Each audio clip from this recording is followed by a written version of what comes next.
I began that very day. I pulled myself up to the seat of my chair and I put both feet onto the floor. My good left foot, my bad right one. I straightened my knees and, grasping the back of the chair, I stood.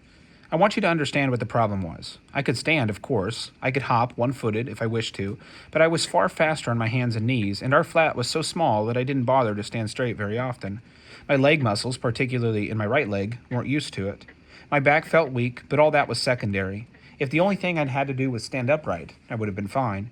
To walk, I had to put my bad foot to the ground. I had to put all my weight on it and pick my other foot off the ground and not fall down from my lack of balance or from the searing pain.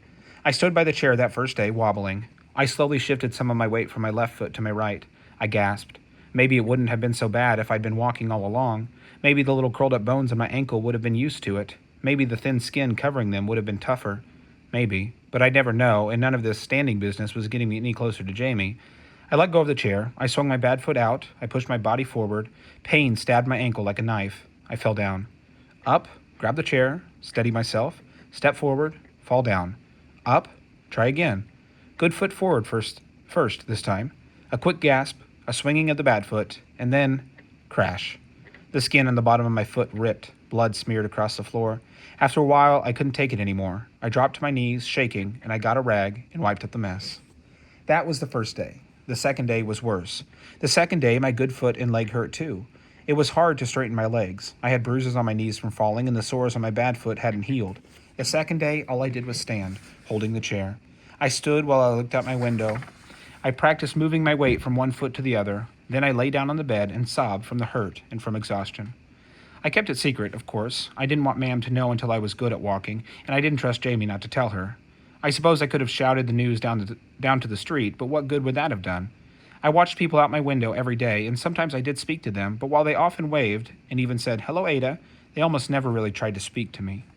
Maybe Ma'am would smile at me. Maybe she'd say, "Aren't you clever then?"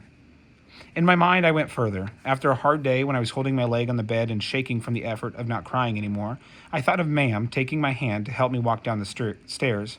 I thought of her leading me out onto the street, saying to everyone, "This is Ada. This is my daughter. See, she's not so hopeless as we thought." She was my mother, after all. I imagined helping with the shopping. I imagined going to school. "Tell me everything," I said to Jamie, late at night.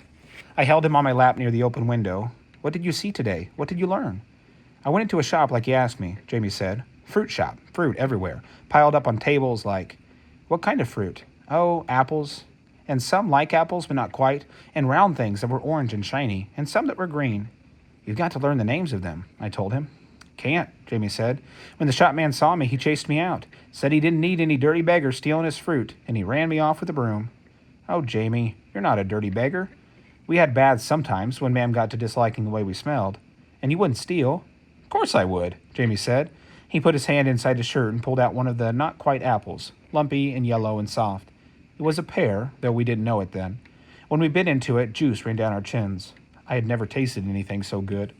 Jamie swiped a tomato the next day, but the day after that he got caught trying to take a chop from a butcher's shop. The butcher walloped him right on the street and then marched him home to Ma'am and told her off. Ma'am snatched Jamie by the neck and walloped him herself. "You idiot! Stealing sweets is one thing. What were you wanting with the chop?" "Ada's hungry," Jamie sobbed. I was hungry. Walking was so much work, I was always hungry now. But it was the wrong thing to say, and Jamie knew it. I saw his eyes widen, afraid. "Ada! I should have known." Ma'am wheeled toward me. "Teaching your brother to steal for you? Worthless runt." She backhanded me. I had been sitting on my chair. Without thinking, I jumped up to dodge the blow. I was caught. I couldn't take a step, not without giving away my secret. But Ma'am stared at me with a glittering eye. "Getting too big for your britches, ain't you?" she said. "Get down on your knees and get into the cabinet." "No, ma'am," I said, sinking to the floor. "No, please." The cabinet was a cubby under the sink. The pipe dripped sometimes, so the cabinet was always damp and smelly. Worse, roaches lived there. I didn't mind roaches out in the open so much. I could smash them with a piece of paper and throw their bodies out the window. In the cabinet, in the dark, I couldn't smash them. They swarmed all over me. Once one crawled into my ear. "In you go," Ma'am said, smiling. "I'll go," Jamie said. "I nicked the chop." "Ada goes," Ma'am said. She turned her slow smile toward Jamie. "Ada spends the night in the cabinet, any time I catch you stealing again." "Not the whole night," I whispered, but of course it was. When things got really bad, I could go away inside my head. I'd always known how to do it. I could be anywhere, on my chair or in the cabinet, and I wouldn't be able to see anything or hear anything or even feel anything. I would just be gone. It was a good thing, but it didn't happen fast enough. The first few minutes in the cabinet were the worst.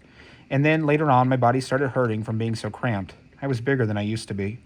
In the morning, when Ma'am let me out, I felt dazed and sick. When I straightened, pain shot through me, cramping pains and pins and needles down my legs and arms. I lay on the floor. Ma'am looked down at me. "Let that be a lesson to you," she said. "Don't be getting above yourself, my girl." I knew Ma'am had guessed at least part of my secret. I was getting stronger. She didn't like it. As soon as she went out, I got to my feet, and I made myself walk all the way across the room. It was late August already. I knew it wouldn't be long before Jamie started school. I wasn't as afraid of Jamie leaving as I had been, but I was dreading being alone so much with Ma'am. But that day, Jamie came home early, looking upset. "Billy White says all the kids is leaving," he says. Billy White was Stephen White's little brother and Jamie's best friend. Ma'am was getting ready for work. She leaned over to tie her shoes, grunting as she sat back up. "So they say." "What do you mean, leaving?" I asked. "Leaving London," Ma'am said, "on account of Hitler and his bombs." She looked up, at Jamie, not me. "What they say is that the city's going to be bombed, so all the kids ought to be sent to the country, out of harm's way. I hadn't decided whether to send you. Suppose I might. Cheaper, one less mouth to feed." "What bombs?" I asked. "What country?" Ma'am ignored me. Jamie slid onto a chair and swung his feet against the rungs. He looked very small. "Billy says they're leaving on Friday." That was 2 days from now. "His ma'am's buying him all new clothes." Ma'am said, "I ain't got money for new clothes." "What about me?" My voice came out smaller than I liked. "Am I going? What about me?" Ma'am still didn't look at me. "Of course not. They're sending kids to live with nice people. Who'd want you? Nobody, that's who. Nice people don't want to look at that foot." "I could stay with nasty people," I said. "Wouldn't be any different than living here." I saw the slap coming, but didn't duck fast enough. "None of your sass," she said, her mouth twisted into the smile that made my insides clench. "You can't leave. You never will. You're stuck here, right here in this room, bombs or no." Jamie's face went pale. He opened his mouth to say something, but I shook my head at him, hard, and he closed it again. When Ma'am left, he launched himself into my arms. "Don't worry," I said, rocking him. I didn't feel frightened.